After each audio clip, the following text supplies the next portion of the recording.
I don't know how I got that. Supposed to be global affairs. I don't know why it gave me a breaking health barriers intro there on the stream. Welcome, everybody. Welcome to Global Affairs Unfiltered. I'm Jack Stockwell here at Truth Without a Muzzle. And I hope I am broadcasting at K-Talk. I do not know. I can't tell anymore.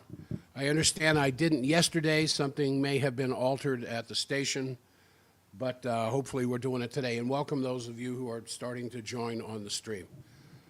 Plenty of things to catch up with, especially with the world right now teetering at the edge of a catastrophe. Excuse me. And before I go into why I say something like that and what dead air again, Paul, I don't know what to do because according to this, I am connected. According to this, I'm connected with the radio station. All right. Sorry, those of you who are on the stream. A couple of you there. I've got to,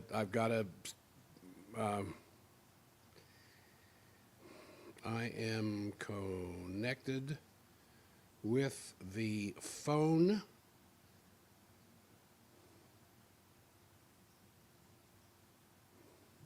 So I do not know why there is dead air, but this is, I don't know, maybe K-Talk's trying to tell me something. But, Paul, I don't know what to tell you. I am connected with the phone, and I show that my voice is reaching the radio station. So I suspect I'll hear something from Paul here before long. Let me get back to what I was talking about. There's several things I want to talk about with the idea that we're on the verge of catastrophe. And I will do this for the few of you who are on the stream. The stream audience is always better the second hour from 8 to 9. But, and then I know I say this every week, but I am really moving closer and closer to shorter segments, some of which will be recorded, some won't, but shorter and shorter segments. Best of show if you want. I guess, Paul, maybe K-Talk is trying to tell me something.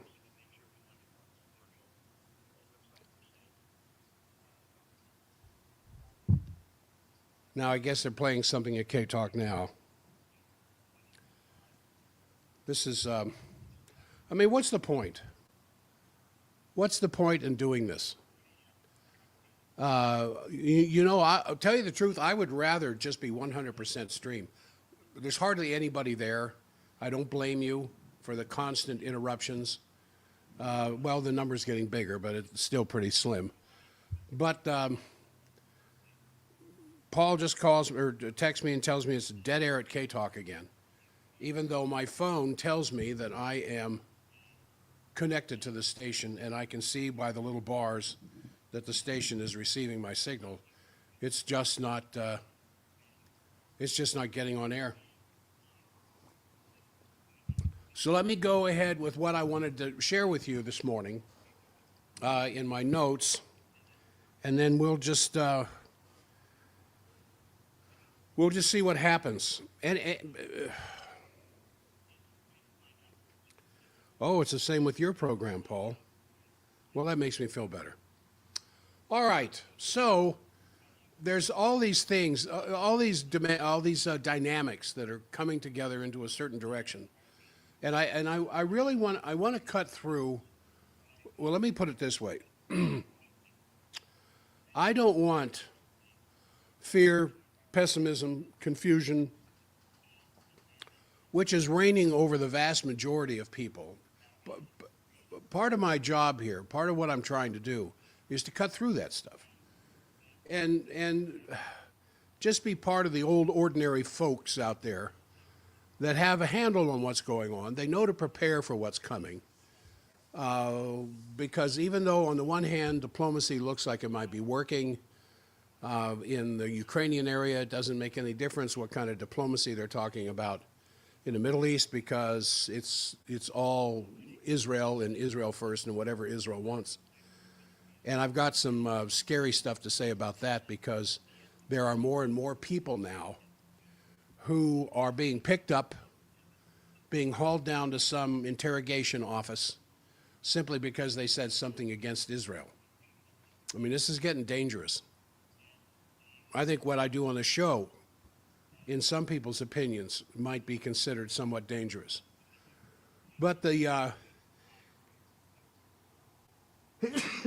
excuse me, we have a situation where the real issues, the system that made the American Republic great, is against the British system that wants to keep the American Republic a democracy and under control of the British Empire.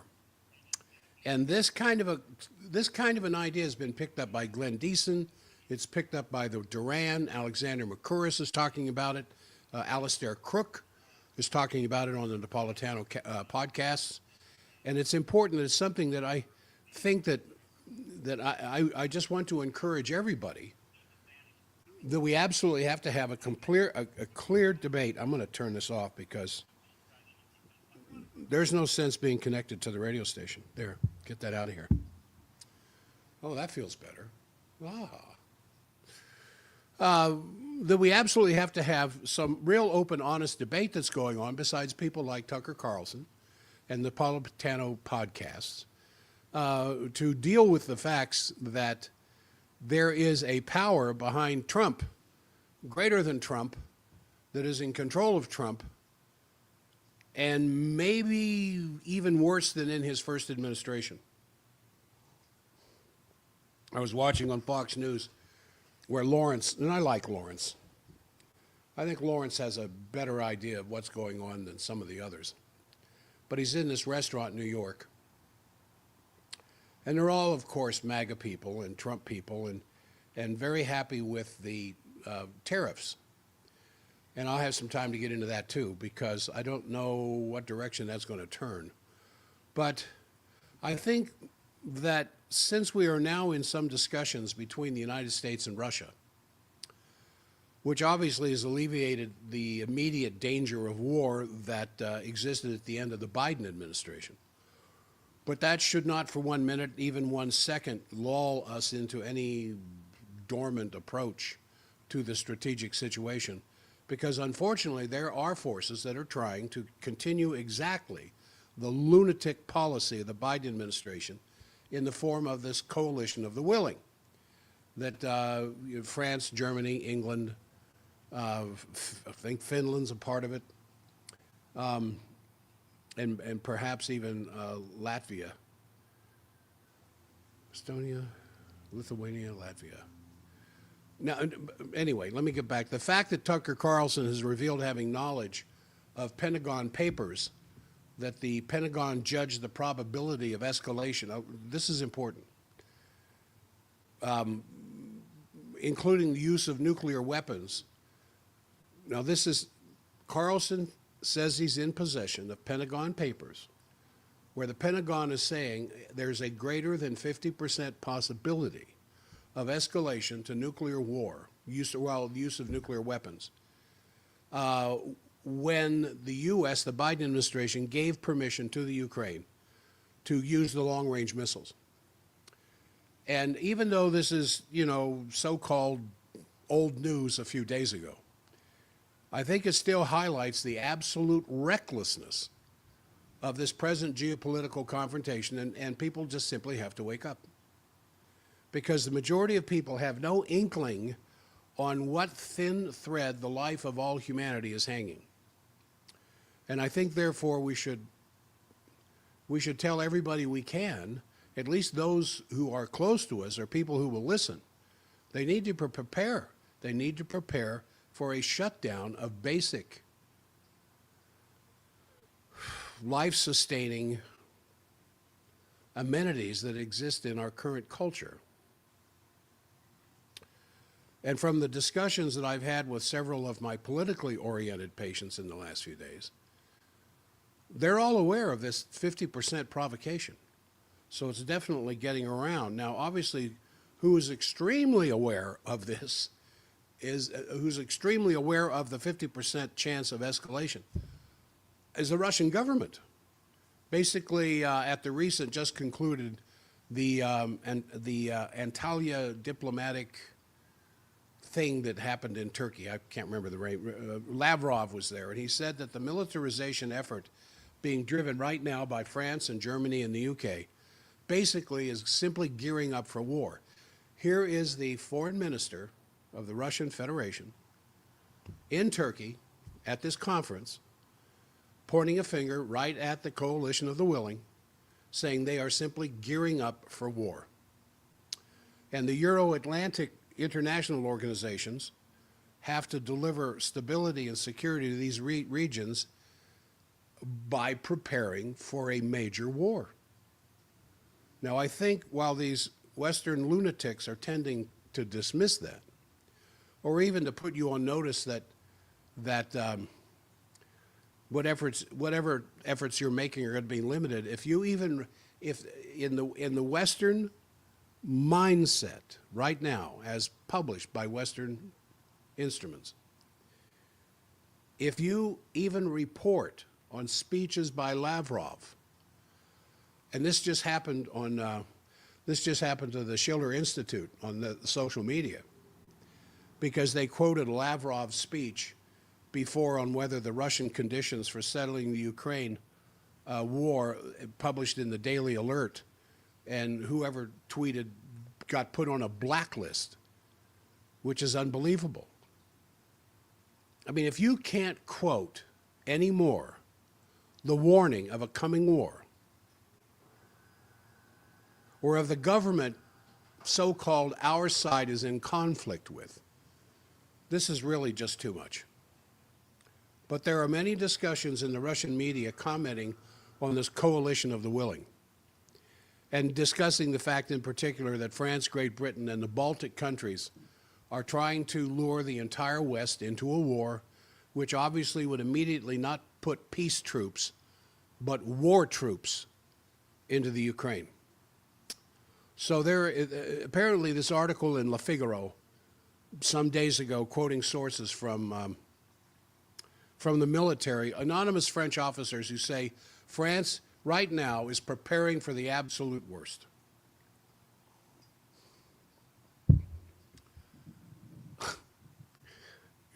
I don't know if you saw the number of French protesters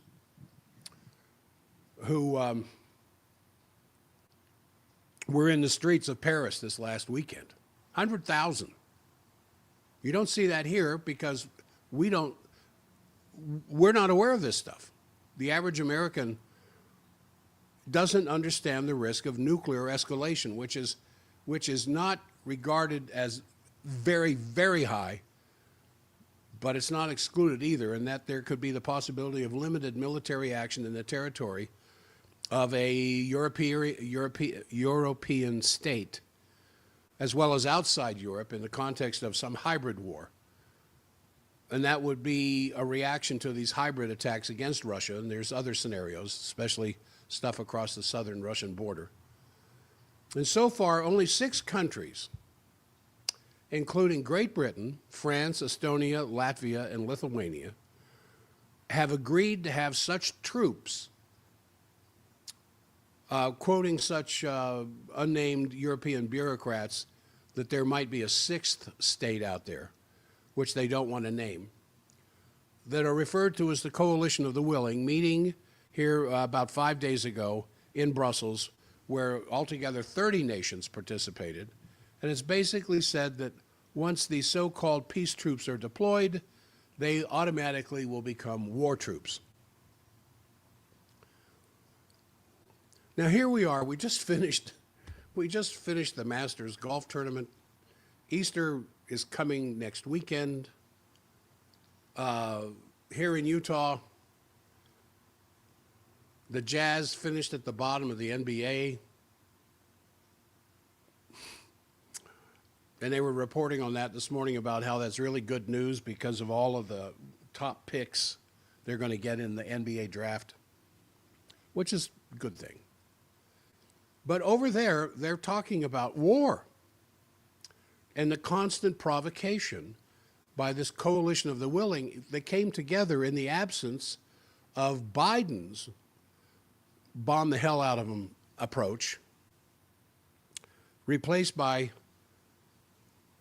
Trump that's slowing things down, at least to the point where they're having discussions. Witkoff was in St. Petersburg meeting with Putin. Not Trump, Witkoff. Trump's over here defending his tariffs. But these ongoing discussions are continuing. And so while Witkoff is meeting with Putin in St. Petersburg, Lavrov is in Turkey, pointing fingers at the coalition of willing, saying all they want is war. They're preparing for war. What do you think the Russian war machine is doing? So I think while these Western lunatics are trying to dismiss the idea that they're really aiming for war,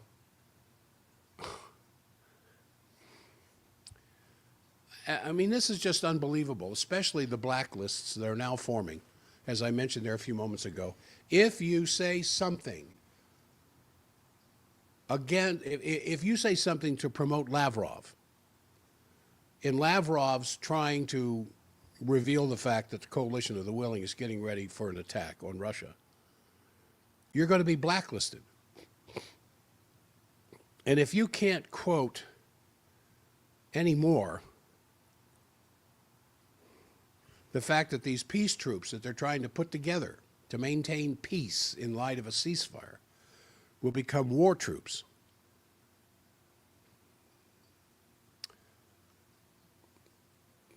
I mean, it's getting to the point where there's hardly anything left that makes sense out of what's going on. And what they're pointing to now, according to this information, already last year, and I talked about this last year, 2,000 troops of about 28 separate military units of the French ground forces have been deployed in Romania.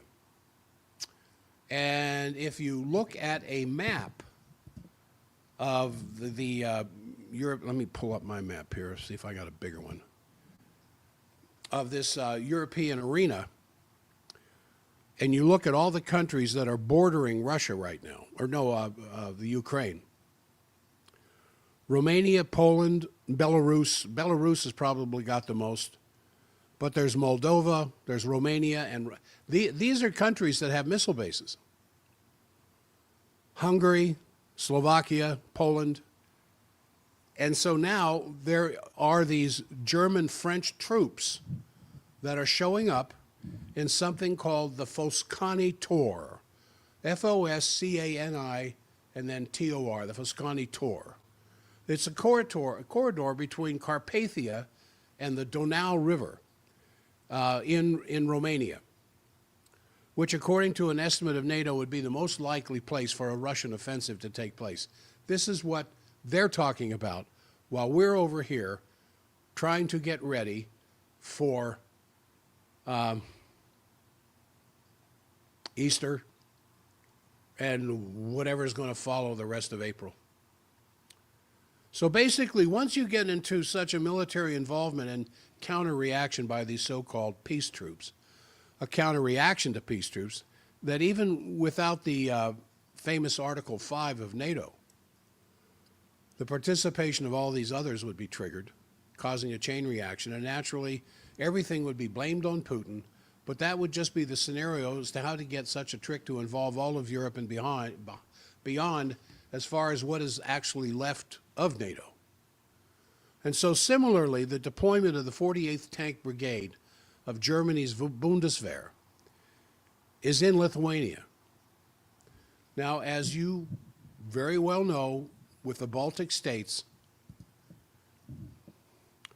you've got Estonia and then Latvia, then Lithuania, Lithuania being the biggest. There is a tank corps now in Lithuania that the Germans just put in there. Why?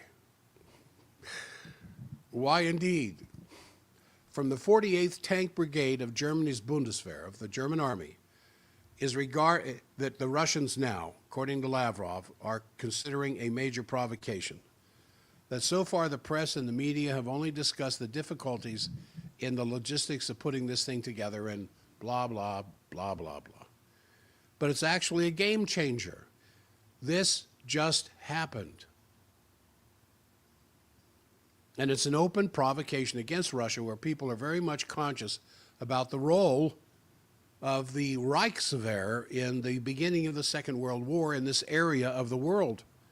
And it's being discussed that this is an open break of the still existing NATO-Russian Bloc Basic Act of 1997, where NATO obligated itself to not send soldiers permanently into any one of the new Eastern members of NATO.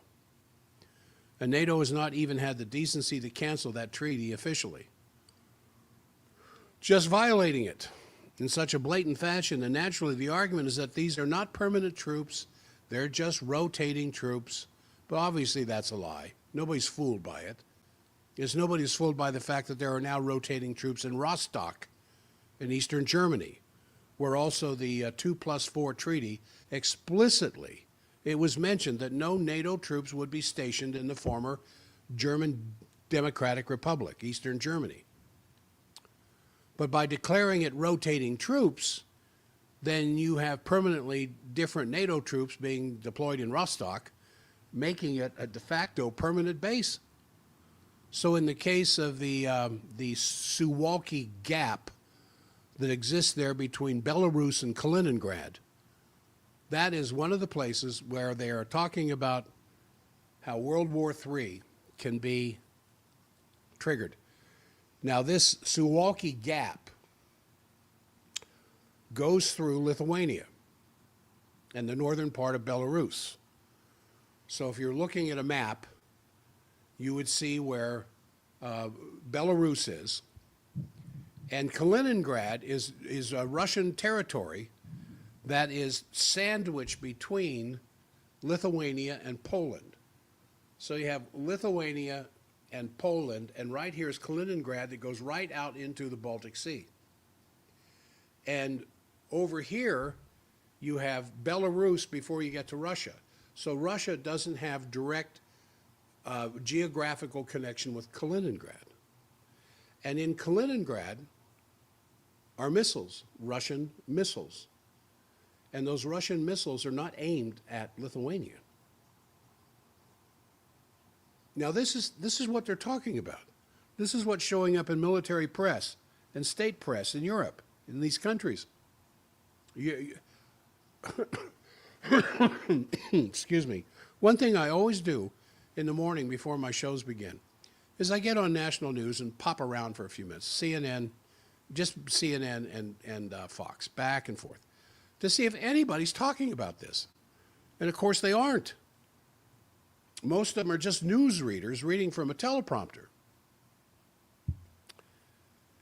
And so I have, in shows past, talked about this Suwalki Gap because there were threats by Zelensky to move in there through Poland and shut off all supply routes to Kaliningrad. And then Putin said, he didn't say try it, but that was kind of what was between the words, or between the lines. Don't you dare. Don't even think about that. So already, while officially no war is being declared, step by step by step, this kind of policy, which is regarded by Russia to cross red lines, is happening even today, April 15. So don't think too lightly of the idea that because Biden is out and Trump is in and he wants to have peace with Russia, the danger is still absolutely there. Because the coalition of the willing formed as soon as Trump started withholding money and armament to the Ukraine. Now, even though Trump has restarted money and armament to the Ukraine in the midst of peace talks with Russia, you can see why these peace talks are dragging on. Why Lavrov makes comments like, you can't believe a damn thing those people in the East or the West have to say. So obviously, this only functions by the complicity of the mass media, as I'm mentioning here with the morning news programs. In most of the United States, in Europe, it's just an integrated propaganda machine. Just as I was saying last week about that fellow from China that was over here, I can't remember his name, and he was asked when his American counterparts were glued to the TV watching the news, and they asked him, aren't you interested in the news? And he looks at him with this smile on his face. Oh, in China, we never listen to the news. We know it's propaganda. The average Chinese citizen knows it's propaganda. Does the average American citizen know what's in the evening or morning or evening news is just propaganda? Playing on the fear of the population and whipping them up to this anti-Russian, anti-China mindset. And one of the worst of these is, as I was reading through stuff in Germany, this Carlo Massala, a so-called professor from the Bundeswehr University in Munich, who just wrote a new book, which he presented in the famous Cafe Einstein there in Munich. The title of the book is When Russia Wins, a Scenario. And it discusses a scenario where Russia is launching this very broad, conceptualized attack on Estonia. And the precise date is March 27, 28, in the border city of Narva. And the Russian flag is raised. The whole story is based on the analysis that Russia is intending a whole new empire, which represents an existential threat to all of Europe. And then in the discussion period, all the invited journalists, after he's presenting the guts of the book, and the journalists are asking questions, they keep, even though it's a fictitious book, the journalists who are interviewing him in the presser that followed keep talking about the imminent Russian threat. The imminent Russian threat, and how important it is to prepare the population for this increased threat throughout all of Europe. So it's this total ongoing propaganda vomit without letting up, without any interruption. And the same character who appears on every talk show, almost every day, the same fellow who wrote this book, back in 2011, was praising Russia because it was now part of the international order, part of the G8, part of the G20.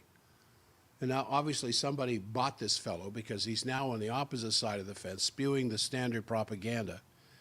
And it's coming out more and more, this special role of the British and their deep involvement in the Ukraine conflict. London's The Times had this lengthy article describing the secret involvement, the secret battle plans, the secret delivery of all kinds of weapons, and the covert role of Great Britain in the Ukraine conflict. Basically things that had not been known, starting with the political and military support for Kyiv, starting with the 2014 Maidan coup, and then all the way through up till now. And that was published in the Times. And then this 30,000 article thing that was in the New York Times I was telling you about yesterday, about the U.S. command centers in Wiesbaden, commanding the British controlling the U.S. command centers, because it's the U.S. command centers with the satellites and everything else are able to orchestrate the entire Ukrainian war against Russia. Coming out of London the whole time. Now, we're halfway through the first hour here, and I'm probably only going to do 1 hour. On the other major front, the Middle East, Iran, everything involved in that, there have been some positive talks in Oman between a delegation of the Iranian Foreign Minister, Abbas Garachi, and a U.S. delegation headed by Witkoff. If he's not in St. Petersburg, he's in Oman. And apparently this took place in a productive and positive atmosphere to talk about heading off the possibility of war with Iran. Now, think about this Stephen Witkoff.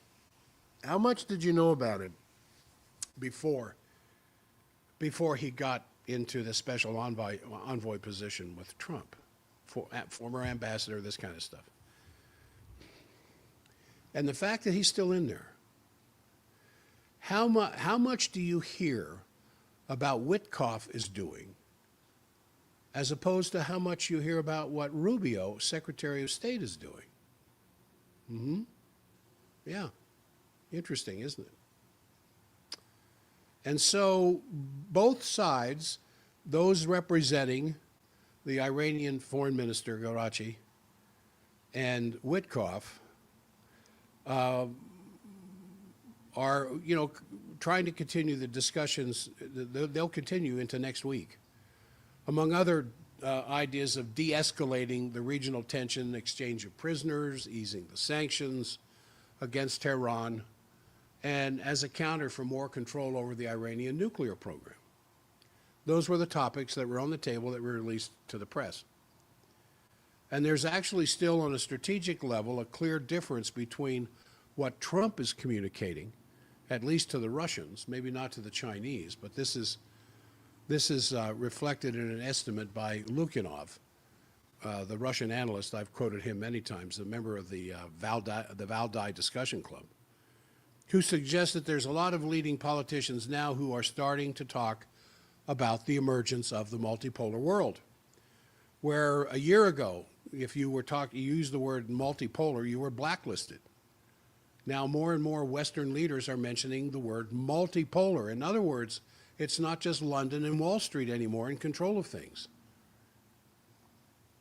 using the CIA and MI6 to get their dirty work done, backed up by the American military. And given the fact on this tariff war, probably due to a lot of pressure from Trump's economic advisors, of whom there are many evil ones, but nevertheless, some billionaires who lost trillions of dollars in this trade war, this trade tariff war, which has led to a 90-day pause for most tariffs from other countries except China, where the signs are still on for confrontation. I mean, that in turn has led to a situation where the Europeans are, for the first time, thinking more seriously to ally with China in an anti-tariff attitude. Well, if Trump is going to pull those tariff stunts with us, we're going to deal with China instead. Now, what do you have in your house right now that came from China? Unless you live in a dirt floor hut in some isolated, way off the grid area of this country where there's no cell phone service and satellites pass over once every decade, you can't be Chinese free. I mean, I'm streaming with my Apple computer, is made in China. I'm using this Logitech camera for the stream, live stream, made in China. I am watching my phone here, my iPhone, to see if there's any connection with K-Talk radio, and there isn't. That's made in China. This Shure microphone is made in China. My table lamp here is made in China. It says so on the bottom. What else? I'm looking at something here that may have been made in America. Even the pen here that I use to write notes. Z-Grip. My favorite pen, incidentally. I'll bet that's made in China. So what happens when China decides, you know, we've got all this stuff we're dealing with America, and now Europe wants to deal with us because they're getting hit with tariffs from America. Maybe what we have sitting in these boats waiting to be offloaded in America, we can send up through the Persian Gulf, because the Iranians and the Houthis are not hurting us because we take care of them, they take care of us, go through into the Mediterranean and start unloading this stuff in Italy, Greece, Spain, France, to be trucked all over Europe. That they're talking about, but I don't hear anything on the national news about that. The Spanish Prime Minister, Pedro Sanchez, has been much more pro-Chinese than the rest of the EU. So Sanchez met here last week with Xi Jinping in Beijing. The official reason was the 20th anniversary of the establishment of a strategic partnership between the two countries. Sanchez told Xi Jinping that a tariff war would lead. I'm picking up a few allergies myself, which is why in Jack's Pack, our new Jack's Pack is the allergy. I just haven't used it yet. I will, because it stops allergies cold.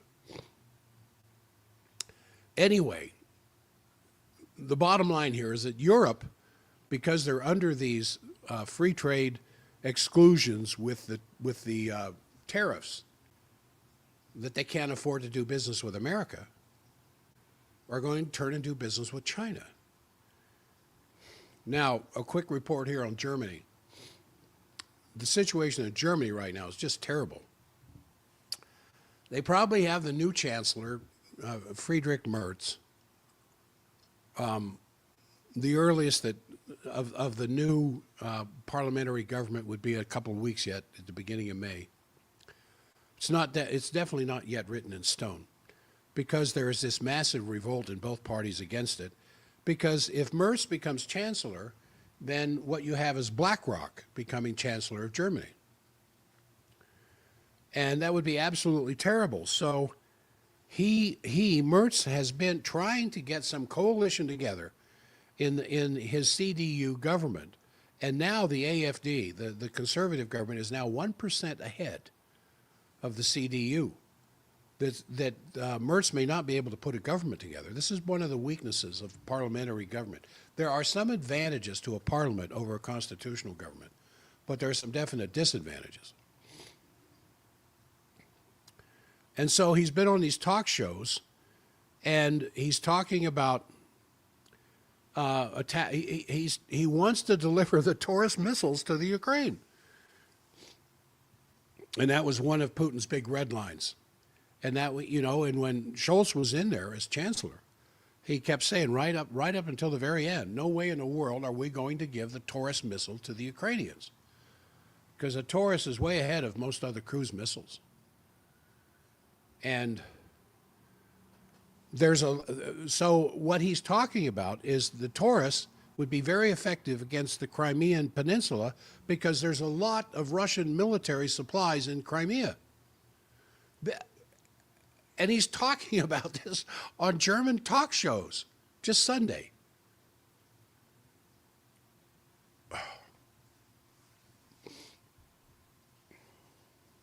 I don't know. Sometimes I think maybe I should just limit my news gathering to the teleprompter readers in America. Life might be a little bit easier, because while I try to continue, see, the big thing in my life right now is I'm considering bringing in hospital-grade X-ray system into my office instead of film that I've been using. Film's great. Film tells me what I need to know. But with a hospital-grade digital X-rays, then I can see even better. And what does that do for me? It gives me excitement. I mean, I'm 74 and a half. In 2 weeks from today, I will officially be 74 and a half. When a lot of people are thinking about retiring or have already retired. And I'm thinking about gearing up for even better service that I can render to my patients, both nutritionally and structurally. That's half of my current consciousness. The other half is what's happening in Europe that is excluded from American television. You have to go to European television. You have to go to European talk shows. Now, oddly enough, a lot of them are in English. There are Russian talk shows in English.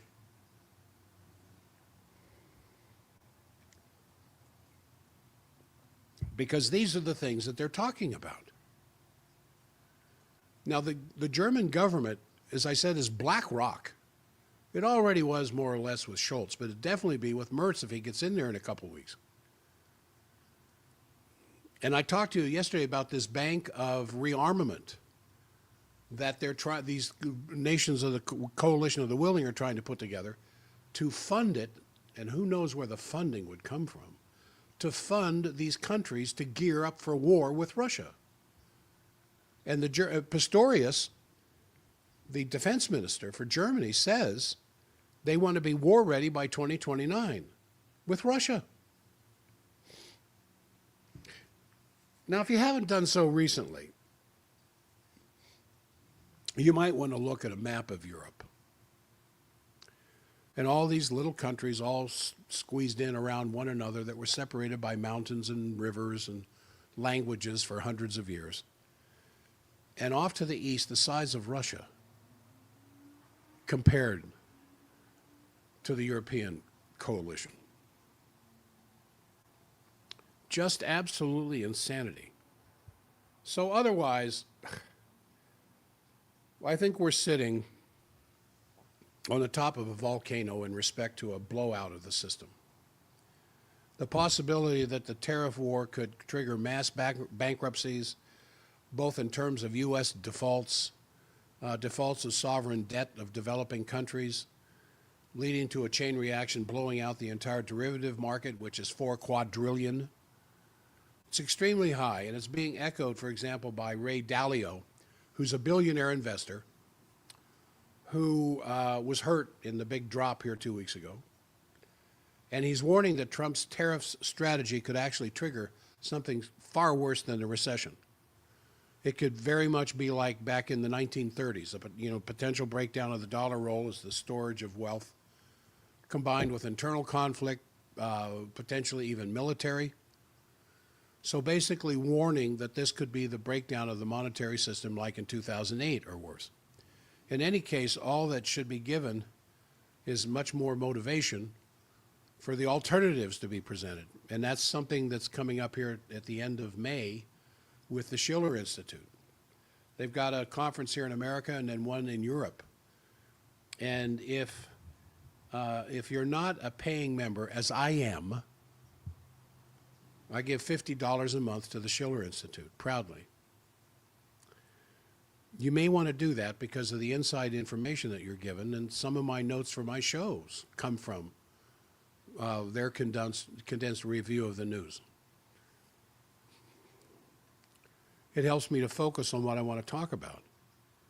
So, unfortunately, in the environment of Donald Trump, the economic advisors, for the most part, are Wall Street creepos. This guy, Stephen Moran, M-I-R-A-N, or Miran, who has the idea of robbing the savings of people by forcing us to take 100-year bonds, which is a nice way of saying expropriation, because who's going to live 100 years to cash in on those bonds? I don't think I have 100 years left in my life. I feel pretty good. I feel very good this morning. In fact, I feel great, except for a little bit of allergy stuff, but I'll clear that up with my allergy pack as soon as I get to the office.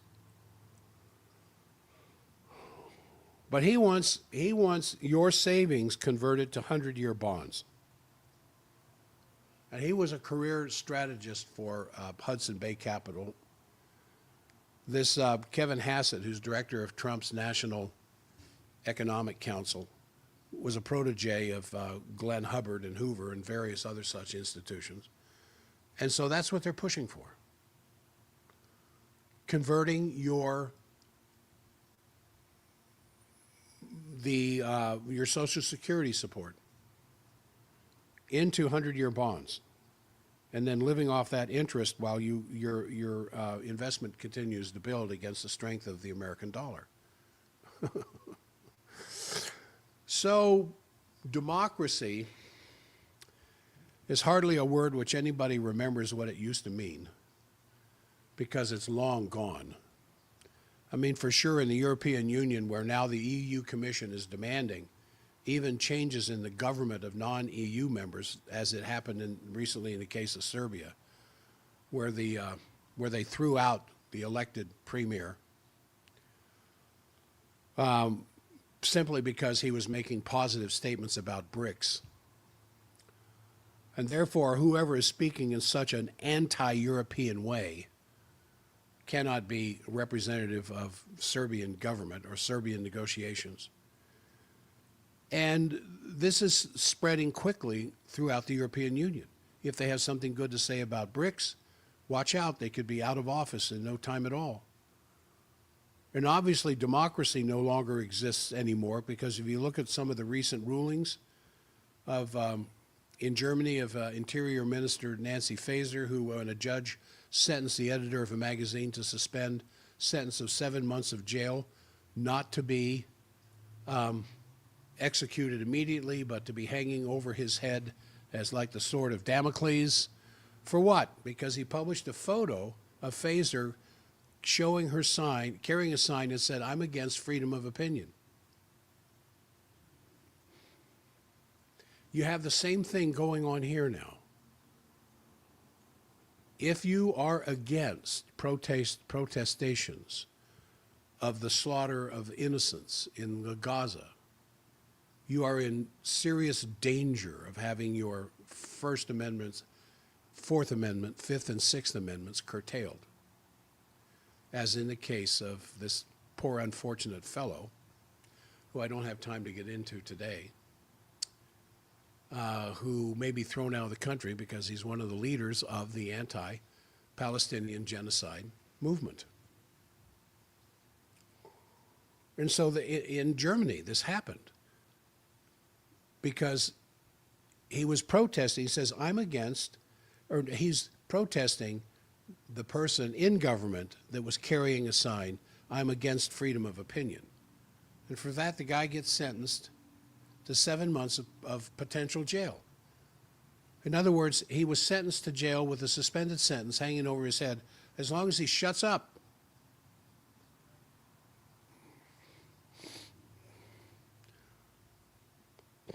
I mean, it's so horrible, you'd think this has got to be a farce, but it isn't. It's reality. Now, obviously, the big question remains here in a couple of minutes left. Is Trump intending to build a new anti-globalist system with MAGA, America First, then giving a certain geopolitical sphere of influence to Russia and China, and then having a multipolar world between us and Russia and China? Or is making peace with Russia only part of the intention, because he, like Hegseth and Rubio are saying, they want to make real war with China, and that he wants to have a free hand and not be involved in a lost war with Ukraine. As you can see in some of the news releases coming out of Truth Social, and even from Musk, that it's Biden's lost war with Ukraine. And I don't think you can really answer that question satisfactorily at this point, because signs are speaking in all different directions, including what's going on in the Middle East, which remains a completely unbelievable nightmare, because Netanyahu is continuing to commit ethnic cleansing of Gaza from the Palestinians by making one more horrible move to even reducing the tiny pieces of land where the Palestinians are being driven back and forth. I mean, it's absolutely disgusting, and it would not be possible if we did not have hand in glove with Netanyahu to make that occur. And Netanyahu obviously fears that if he loses, or if he gets stopped, that he'll lose being prime minister and become the inhabitant of a jail instead. And then real quickly here with the United States and China, I can only say that the Chinese are not capitulating to Trump's 100% tariff. Look what they did. They came back with 125% tariff. And they put on various statements that they're prepared to be in confrontation with the United States. In other words, we can last this out longer than you can, because we have a world market to sell our stuff to that we sell to you, and you don't have anything if it doesn't come from us. And given the fact that the Chinese economy right now is much, much stronger than the American economy, I mean, even if it comes to a war, they wouldn't be that all worried. They have 3 aircraft carriers along the eastern coast. They have long-range ballistic missiles. They have hypersonic missiles. China right now possesses 70% of all the drones on the planet. And if it would come to a war, the United States would lose more than the United States did in the Korean War. So that's the tone coming out of the Chinese, and that's still to be seen if Trump and Xi Jinping can overcome that or not. And then here, the mood from everything the one can see from here is definitely getting more desperate. More people from the Trump base are simply getting nervous. The fact that the digital control of the socials, I didn't get time to get into this, the digital control of the Social Security number is now used for more and more bank transactions, credit card, renting apartments, telephone contracts, everything. I wanted to get into the Real ID. You know, if your license, your driver's license has the Real ID star on there, I wanted to get into what that means. I'm not going to have time today because I'm only going to do 1 hour on the stream. But what they're doing now with the digital application of your Social Security number connected with absolutely everything about you, and the legislation that's allowing this to happen, is just one of the ways to quickly eliminate somebody from financial transactions, which is happening against some of the undocumented immigrants, or the immigrants in general, who have something to say about the genocide in Palestine. So it's a burden on the shoulders of all of us, but there's still some hope out there that in this concept of Trump's art of the deal, that somehow he's going to put together a deal with China. Because while China is saying we can sell to Europe, they don't have the European market they have here. And we need the Chinese more than they need us,